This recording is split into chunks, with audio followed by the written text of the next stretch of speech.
మీరు పైకి తీసుకొచ్చిన బట్టి విక్రమార్క మీ ఎంపికను అడ్డుకుంటారా? బట్టే అడ్డుకుంటారా మిమ్మల్ని? బట్టి విక్రమార్క అడ్డుకుంటున్నా మిమ్మల్ని?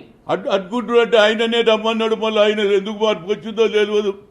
నేను బట్టికి అన్ని విధాలా సాయం చేసిన, మల్లు అనంతరాములు లేని అటువంటి లోటంతా తీసిన. రాజకీయంలో తెచ్చింది నేను, ఎమ్మెల్సీపీ ఇచ్చింది లోకల్ బాడీలో నేను, సిఎల్పి కూడా చేసిన.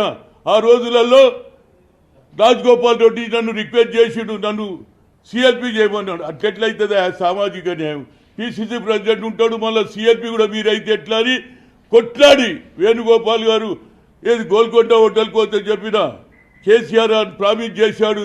ఎస్సీని ప్రధాన ముఖ్యమంత్రి అన్నాడు. At least we can make it is opposition leader is SC అన్న. అది కూడా మర్చిపోయి నాకు వ్యతిరేకం చేస్తుందంటే ఆయన పాపం ఆయన పడే. నేను ఎక్కడ కూడా నేను మనసులో పెట్టుకోను.